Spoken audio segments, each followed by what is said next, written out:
Hello dear students, in this session we are going to discuss about the lesson The Gift of the Magi. ಅದರ ಎರಡನೇ ಪಾರ್ಟ್ನ ನಾವು ಇವತ್ತು discuss ಮಾಡ್ತಾ ಹೋಗೋಣ. ನಾನು ಆಗಲೇ ನನ್ನ ಚಾನಲಲ್ಲಿ ಫಸ್ಟ್ ಪಾರ್ಟ್ನ ಅಪ್ಲೋಡ್ ಮಾಡಿದ್ದೀನಿ. ಯಾರೆಲ್ಲ ನೋಡಿಲ್ಲ ಅಲ್ಲಿ ಹೋಗಿ ನೋಡ್ಕೊಳ್ಳಿ. ಹಾಗೆ ಇವತ್ತು ಎರಡನೇ ಪಾರ್ಟ್ನ ಶುರು ಮಾಡೋಣ. ನಿನ್ನೆ ಪಾರ್ಟಲ್ಲಿ ಮಿಸ್ಸಸ್ ಡೆಲ್ಲಾ ಡಿಲ್ಲಿಂಗ್ಹ್ಯಾಮ್ ಅವರ ಹೆಂಡತಿ ಡೆಲ್ಲಾ ಏನು ಮಾಡ್ತಿದ್ರು, ತನ್ನ ಗಂಡನಿಗೆ ಗಿಫ್ಟ್ ತರಬೇಕಂತೇಳಿ ಬಹಳಷ್ಟು ಯೋಚನೆ ಮಾಡ್ತಾಯಿದ್ಲು. ಆದರೆ ಅವಳ ಬಳಿ ಕೇವಲ ಇದ್ದಿದ್ದು $1.87 ಮಾತ್ರ ಇತ್ತು. ಹಾಗಾಗಿ ಅವಳು ಬಹಳಷ್ಟು ಚಿಂತೆಯನ್ನು ಮಾಡ್ತಾಯಿದ್ಲು, ಯೋಚನೆ ಮಾಡ್ತಾಯಿದ್ಲು. ಹೇಗೆ ತರೋದು, ಕ್ರಿಸ್ಮಸ್ ಬೇರೆ ಬರ್ತಾ ಇದೆ ಅಂತೇಳಿ ಅವಳು ಬಹಳಷ್ಟು ಚಿಂತೆಗೀಡಾಗಿದ್ಲು. ಹಾಗೆ ಅಳ್ತಾ ಇದ್ಲು ಅಲ್ವಾ, ಅದಷ್ಟು ನಾವು ನೋಡಿದ್ವಿ. ಹಾಗಾದರೆ ಇವತ್ತಿನ ತರಗತಿಯಲ್ಲಿ ಏನೆಲ್ಲಾಗತ್ತೆ ಅಂತೇಳಿ ನೋಡೋಣ.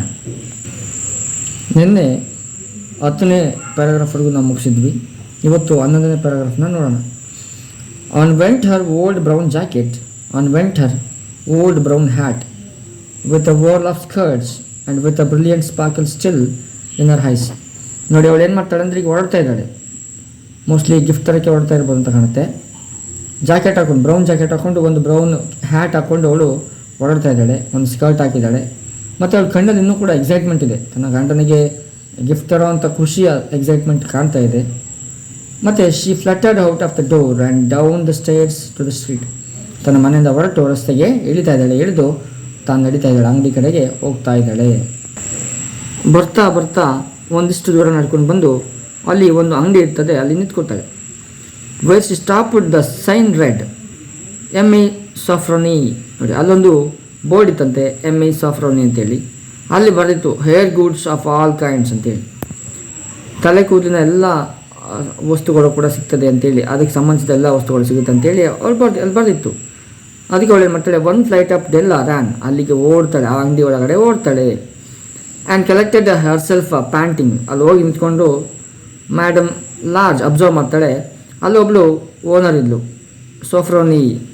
ಅವಳು ಹೇಗಿದ್ಲು ಅಂತೇಳಿ ಅವಳ ವರ್ಣನೆ ಮಾಡ್ತಾರೆ. ಮ್ಯಾಡಮ್ ಲಾರ್ಜ್ ಆಗಿದ್ದರು, ತುಂಬ ಸ್ವಲ್ಪ ಫ್ಯಾಟಿ ಆಗಿದ್ರಂತೆ. ಟೂ ವೈಟ್, ತುಂಬ ವೈಟ್ ಆಗಿದ್ದಂತೆ. ಮತ್ತು ಚಿಲ್ಲಿ, ತುಂಬ ಆ್ಯಕ್ಟಿವ್ ಆಗಿದ್ದಂಥವಳು. Hardly liquid the Sofronie. ಅವಳು ಅಲ್ಲಿ ಕೂತಿದ್ದಂತೆ. ಅವಳನ್ನು ಕೇಳ್ತಾಳೆ Della, will you buy my hair.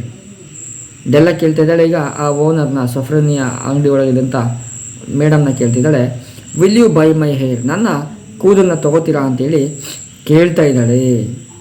ಅದಕ್ಕೆ ಆ ಮೇಡಮ್ ಹೇಳ್ತಾಳೆ, I by hair set madam. ನೋಡಿ ಆ ಮೇಡಮ್ ಕೂಡ ಹೇಳ್ತಾಳೆ, ನಾನು ಕೂಡ ನಿನ್ನ ಕೂದಲನ್ನು ತೊಗೋತೀನಿ, ಕೊಂಡ್ಕೋತೀನಿ ಅಂತೇಳಿ ಹೇಳ್ತಾರೆ. ಹಾಗಾದರೆ ಡೆಲ್ಲಾ ಈಗೇನು ಮಾಡ್ತಿದ್ದಾಳೆ, ತನ್ನ ಕೂದಲನ್ನು ತುಂಬ ಸುಂದರವಾಗಿದ್ದಂಥ ಅವಳ ಮನೆಯ ಆಸ್ತಿ ಅಂತ ಬಯಸಿದಂಥ ಆ ಕೂದಲನ್ನು ಅವಳು ಮಾರ್ತಾ ಇದ್ದಾಳೆ. ಹಾಗಾದರೆ ಏನಕ್ಕೋಸ್ಕರ ಮಾಡ್ತಿದ್ದಾಳೆ, to bring a gift to our husband, ತನ್ನ ಗಂಡನಿಗೆ ಒಂದು ಗಿಫ್ಟ್ ತರಬೇಕಂತೇಳಿ. ನೋಡಿ ಅದಕ್ಕೆ ಮೇಡಮ್ ಹೇಳ್ತಾಳೆ, take your hat off and let's have a sight at the looks of it.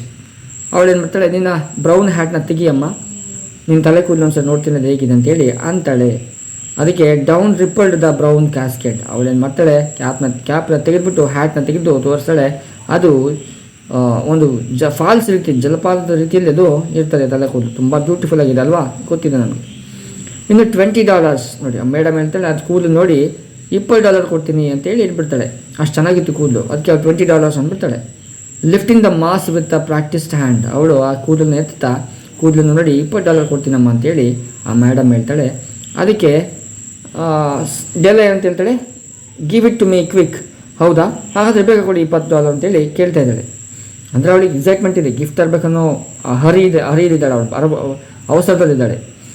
ಹೋ and the next 2 hours tripped by on rosy wings forget the hashed metaphor. ನೋಡಿ ಅವಳು ಏನು ಮಾಡ್ತಾಳೆ, ನೆಕ್ಸ್ಟ್ ಅವರ್ಸಲ್ಲಿ ಅವಳು ತನ್ನ ತಲೆ ಕೂದಲು ಹೋಗಿದ್ದನ್ನು ಮರೆತು, ರೋಸಿ ವಿಂಗ್ಸ್ ಅಂದರೆ ಚಿಟ್ಟೆ ಹೇಗೆ ಹೂವಿಂದ ಹೂವಿಗೆ ಹಾರುತ್ತೋ ಆ ರೀತಿಯಾಗಿ ಅವಳು ಭಾಳ ಖುಷಿಯಾಗಿ 2 ಗಂಟೆಗಳ ಕಾಲ ಶಾಪಿಂಗ್ ಮಾಡೋಕ್ಕೆ ಓಡಾಡ್ತಿದ್ದಾಳೆ. She was ransacking the stores for Jim's present. ಜಿಮ್ಗೆ ತರುವಂಥ ಪ್ರೆಸೆಂಟ್ಗೋಸ್ಕರ ಎಲ್ಲ ಅಂಗಡಿಗಳನ್ನ ಹುಡುಕ್ತಾ ಇದ್ದಾಳೆ. ಹೋಗೋದು, ಹುಡುಕೋದು, ಬರೋದು, ಹೀಗೆ ಎಲ್ಲ ಅಂಗಡಿಗಳಿಗೆ ವಿಸಿಟ್ ಕೊಟ್ಟು ಅವಳು ನೋಡ್ತಾ ಇದ್ದಾಳೆ. ಇನ್ನು 19ನೇ ಪ್ಯಾರಾಗ್ರಾಫ್ ಬಂದರೆ ನಮಗೆ ಗೊತ್ತಾಗುತ್ತೆ. ಕೊನೆಗೂ ಹುಡುಕಿ ಸುಸ್ತಾಗಿ ಬಂದಳು. She found it at last. ಕೊನೆಗೂ ಆ ಗಿಫ್ಟ್ ಸಿಕ್ಬಿಡ್ತಂತೆ. ಅದೇನು ಗಿಫ್ಟ್ ಇರ್ಬೋದು ನಾವು ನೋಡೋಣ. It surely had been made for Jim and no one else. ಅದು ಹೇಗಿತ್ತು ಅಂತಂದರೆ ಆ ಗಿಫ್ಟು, ನೋಡಿದಂಥ ಗಿಫ್ಟು ಅದು ಜಿಮ್ಗೋಸ್ಕರನೇ ಮಾಡಿರೋ ಹಾಗೆ ಇತ್ತಂತೆ. ಏನಾಗಿರ್ಬೋದು ನೋಡೋಣ. There was no other like it in any of the stores. ಆ ಥರದ್ದು ಎಲ್ಲೂ ಕೂಡ ಸಿಗಲಿಲ್ವಂತೆ, ಬೇರೆ ಅಂಗಡಿಯಲ್ಲಿ ಎಲ್ಲೂ ಸಿಗಲಿಲ್ವಂತೆ, ಅಷ್ಟು ಚೆನ್ನಾಗಿತ್ತಂತೆ. ಅದು ಜಿಮ್ಗೆ ಮಾಡಿರೋ ಅಷ್ಟು ಚೆನ್ನಾಗಿದೆ ಅಂತೆ. And she had turned all of them inside out. ನೋಡಿ, ಎಲ್ಲ ಅಂಗಡಿಗಳು ಹುಡುಕಿದ್ದಾಳೆ, ಎಲ್ಲ ಅಂಗಡಿನ ಮೇಲೂ ಕೆಳಗೆ ಮಾಡಿಬಿಟ್ಟಿದ್ದಾಳೆ. ಆದರೆ ಏನಾಗಿದೆ, ಅಲ್ಲೆಲ್ಲೂ ಸಿಕ್ಕಿಲ್ಲ.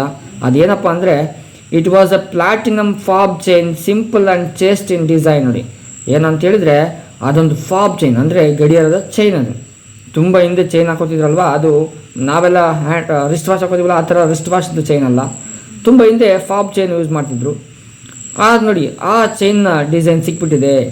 Properly proclaiming its value by substance alone and not by meretricious ಆರ್ನಮೆಂಟೇಷನ್.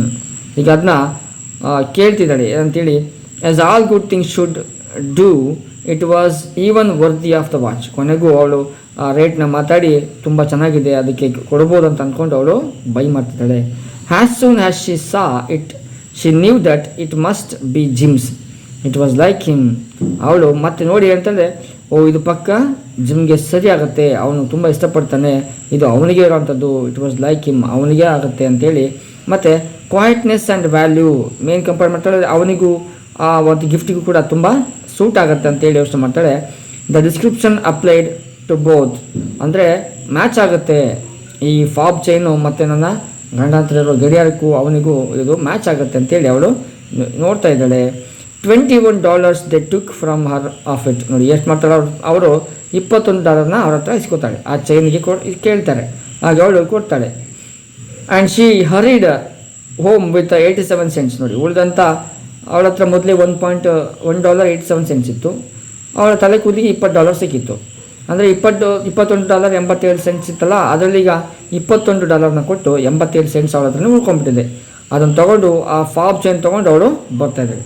ತನ್ನ ಅಂದವಾದ ಸುಂದರವಾದ ತಲೆ ಕೂದಲಿನ ಅವಳು ಈಗ ಮಾರ್ಬಿಟ್ಟಿದ್ದಾಳೆ.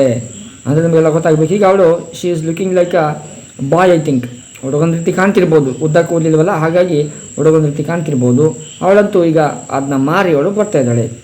With the chain of his watch, gym might be properly anxious about the time in any company. Mostly ಅವನ ಹತ್ರ ವಾಚ್ ಇದೆಯಲ್ಲ, ಆ ವಾಚ್ನ ಬೆಲ್ಟು ಅಥವಾ ಈಗಿರೋವಂಥ ಚೈನ್ ಸಪೋರ್ಟ್ ಚೆನ್ನಾಗಿಲ್ವೇನೋ, ಪಾಪ ಅವನು ತುಂಬ ಅದರಿಂದ ನೊಂದಿರ್ತಾನೆ ಅಂತೇಳಿ ಅನ್ಕೋತಿಲ್ಲ. ಮತ್ತು grand as the watch was, he sometimes looked at it on the sly on account of a old leather strap that used in a place of chain. ಅವನು ಬಳಸಿದಂಥ ಹಳೆಯ ಬೆಲ್ಟ್ನ ಅನ್ಸ್ಕೊತಿದ್ದಾಳೆ. ಅಷ್ಟು ಚೆನ್ನಾಗಿರೋ ವಾಚ್ಗೆ ಅವನು ಲೆದರ್ ಬೆಲ್ಟ್ ಹಾಕಿದ್ದಾನೆ, ಅಷ್ಟು ಚೆನ್ನಾಗಿಲ್ಲ, ಸ್ಟ್ರಾಪ್ ಆಗಿದೆ. ಹಾಗಾಗಿ ನನಗೆ ಈ ಗೋಲ್ಡ್ ಚೈನ್ ಕೊಟ್ಟರೆ, ಗೋಲ್ಡ್ ಅಲ್ಲ ಫಾಬ್ ಚೈನ್ ಕೊಟ್ಟರೆ ತುಂಬ ಖುಷಿ ಆಗುತ್ತೆ ಅಂತೇಳಿ ಅವಳು ಅನ್ಕೋತಿದ್ದಾಳೆ. ಇನ್ನು ಮುಂದೆ ಬರೋಣ, 20ನೇ ಪ್ಯಾರಾಗ್ರಾಫ್ ಬಂದರೆ ಇನ್ನೊಂದಿಷ್ಟು ವಿಷಯಗಳನ್ನ ತಿಳ್ಕೊಬೋದು. When Della reached home, her intoxication gave way a little to prudence and reason.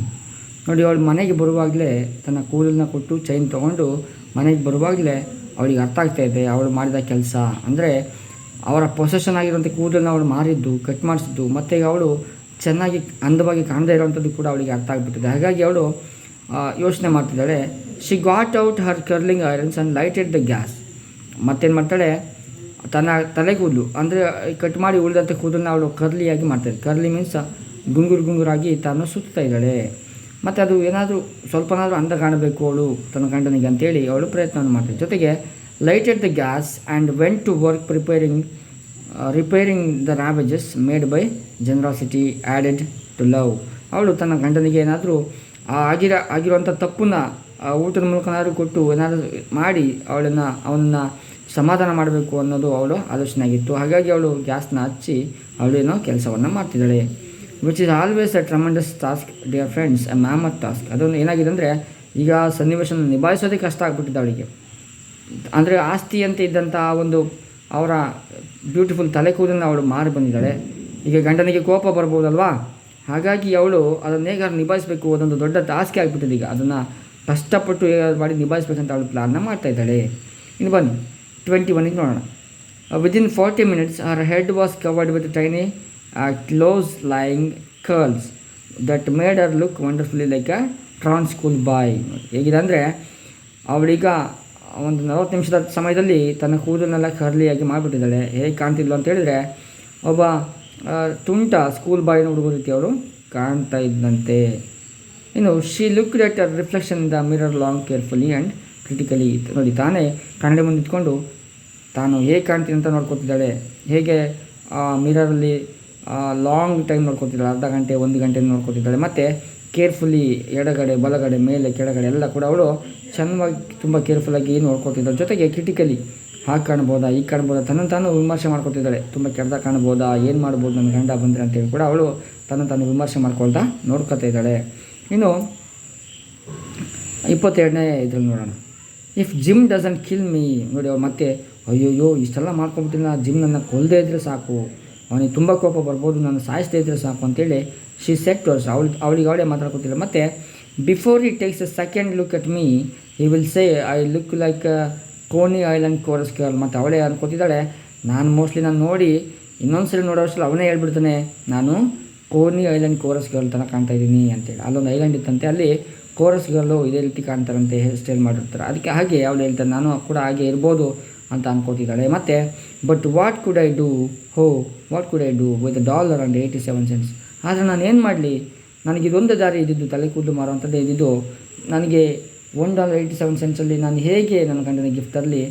ಈಗ ಅವನಿಗೆ ಕೋಪ ಬರ್ಬೋದು, ಆದರೆ ನನಗೆ ಬೇರೆ ದಾರಿ ಇಲ್ಲ, ನನ್ನ ಕೂದಲನ್ನ ಮಾರಲೇಬೇಕಾಗಿತ್ತು ಅಂತೇಳಿ ಅವಳು ಮತ್ತೆ ತನ್ನಲ್ಲಿ ತಾನು ಮಾತಾಡ್ಕೊತಿದ್ದಾಳೆ, ತನ್ನ ಅಸಹಾಯಕತೆಯನ್ನು ತೋರಿಸ್ತಾ ಇದ್ದಾಳೆ. At 7 o'clock, the coffee was made and the frying pan was on the back of the stove, hot and ready to cook the chops. ನೋಡಿ, 7 ಗಂಟೆ ಆಗ್ತಾಯಿದೆ ಸಂಜೆ. ಅವಳು ಕಾಫಿನ ರೆಡಿ ಮಾಡಿದ್ಲು ಮತ್ತು ತನ್ನ ಫ್ರೈಯಿಂಗ್ ಪ್ಯಾನ್ನ ಗ್ಯಾಸ್ ಮೇಲಿಟ್ಟು ಬಿಸಿ ಮಾಡ್ತಾಯಿದ್ದಾಳೆ. ಏನಕ್ಕೆ? ಚಾಪ್ಸ್ ಮಾಡ್ಬೇಕಂತೇಳಿ ಬಿಸಿ ಮಾಡ್ತಾಯಿದ್ದಾಳೆ. ಆಗಲೇ ಏನಾಗಿತ್ತು ನೋಡಿ, ಮುಂದೆ ಆ ಟೈಮ್ಗಾಗಲೇ ಜಿಮ್ ವಾಸ್ ನೆವರ್ ಲೇಟ್. ಅವನು ಯಾವತ್ತೂ ಅಷ್ಟೊತ್ತಿಗೆ ಬರ್ತಾಯಿದ್ದ. ಸೊ ಆ ಟೈಮಿಗೆ ಬಂದುಬಿಟ್ಟ. Della double the fob chain in her hand and sat on the corner of the table near the door that he always entered. ಅವಳೇನು ಮಾಡ್ತಾಳೆ, ತನ್ನ ಚೈನ್ನ ಫೋಲ್ಡ್ ಮಾಡಿಟ್ಕೊಂಡು ಅವನು ಮಾಮೂಲಿಯಾಗಿ ಬರುವಂಥ ಡೋರ್ನ ಕಾರ್ನರಲ್ಲಿ ನಿಂತ್ಕೋತಾಳೆ. Then she heard his step on the stair away down on the first flight and she turned white for just a moment. ಅವಳೇನು ಮಾಡ್ತಾಳೆ, ಅವ್ನು ಬರುವಂಥ ದಾರಿಯಿಂದ ನಡ್ಕೊಂಡ್ಬರುವಂಥ ಆ ಒಂದು ಶಬ್ದಕ್ಕೆ ಅವಳು ಅಲ್ಲಿ ಹೋಗಿ ನಿಂತ್ಕೋತಾಳೆ, ಅವನ್ನ ಎದುರುಗಡೆ ಹೋಗಿ ನಿಂತ್ಕೋತಾಳೆ. ಅವಳಿಗೆ ತುಂಬ ಭಯ ಆಗ್ತಾಯಿದೆ. ಹಾಗಾಗಿ ಅವಳು ಆ ಭಯದಲ್ಲಿ ಅವಳಿಗೆ ಒಂದು ಅಭ್ಯಾಸ ಇತ್ತು. She had an habit of saying little silent prayers about the simplest everyday things. ಅವಳಿಗೆ ದಿನನಿತ್ಯ ಜೀವನದಲ್ಲಿ ಏನಾದ್ರು ಒಂದು ವೇಳೆ ಭಯ ಆದರೆ, ಚಿಂತೆ ಆದರೆ ಅವಳಿಗೆ ಪ್ರಾರ್ಥನೆ ಮಾಡಿ ಅಭ್ಯಾಸ ಇತ್ತು. ಹಾಗೆ ಅವಳು ಕೂಡ ಆ ಅಭ್ಯಾಸನ ಇವತ್ತು ಕೂಡ ಮಾಡ್ತಿದ್ದಾಳೆ. ಕಾರಣ ಏನಂದರೆ ಅವಳಿಗೆ ಭಯ ಆಗ್ತಾಯಿದೆ. ತನ್ನ ಕೂದಲನ್ನ ಕಟ್ ಮಾಡಿಸ್ಕೊಂಡು ಬಂದಿದ್ದಾಳೆ. ಅದಕ್ಕಾಗಿ ಅವಳು ತನ್ನ ದೇವರಲ್ಲಿ ಪ್ರಾರ್ಥನೆ ಮಾಡ್ತಾಳೆ. ಏನು ಪ್ರಾರ್ಥನೆ ಮಾಡ್ತಾಳೆ ಅಂತೇಳಿದರೆ, please god make him think I am still pretty. ದೇವರೇ, ನಾನಿವತ್ತು ನನ್ನ ಗಂಡನಿಗೆ ಚೆನ್ನಾಗಿ ಕಾಣಿಸುವಂತೆ ನೀನೇ ಮಾಡಬೇಕು, ಅವನಿಗೆ ಆಲೋಚನೆ ಕೊಡಬೇಕು, ನಾನು ಚೆನ್ನಾಗಿಲ್ಲ ಅಂತ ಅನ್ನಬಾರ್ದು ಅವನು, ಹಾಗೆ ನೀನೇನಾದರೂ ಮಾಡಬೇಕು ಅಂತೇಳಿ ದೇವರಲ್ಲಿ ಕೇಳ್ತಾ ಇದ್ದಾಳೆ. ನಾನು ಇನ್ನೂ ಚೆನ್ನಾಗಿದ್ದೀನಿ ಅಂತೇಳಿ ನನ್ನ ಗಂಡನೇ ಹೇಳಬೇಕು ಅಂತೇಳಿ ಅವಳು ಪ್ರೇಯರ್ನ ಮಾಡ್ತಾಯಿದ್ದಾಳೆ. ಸೊ ಇವತ್ತು ಇಷ್ಟು ನೋಡಿದ್ದೀವಿ. ಮುಂದಿನ ಕ್ಲಾಸಲ್ಲಿ ನೋಡೋಣಂತೆ ಮುಂದೆ ಏನಾಗುತ್ತೆ. ಅವಳಿಗೆ ತನ್ನ ಗಂಡ ಬೈತಾನ ಅಥವಾ ಹೊಡಿತಾನ, ಅಥವಾ ಒಂದು ವೇಳೆ ಇವಳು ಸಾರಿ ಕೇಳ್ತಾಳ, ಅಥವಾ ಏನಾಗುತ್ತೆ ಅಂತೇಳಿ ಮುಂದಿನ ಕ್ಲಾಸಲ್ಲಿ ನೋಡೋಣಂತೆ. ಇವತ್ತಿಗೆಷ್ಟು ಮುಗಿದಿದೆ. Thank you. ಒಂದು ವೇಳೆ ಅರ್ಥ ಆಗಿಲ್ಲ ಅಂದರೆ ಮತ್ತೊಮ್ಮೆ ನೀವು ಫಾಲೋ ಮಾಡಿ, ವಿಡಿಯೋ ಮತ್ತೊಮ್ಮೆ ನೋಡಿ, ಈಸಿಯಾಗಿದೆ, ಅರ್ಥ ಆಗುತ್ತೆ. Thank you.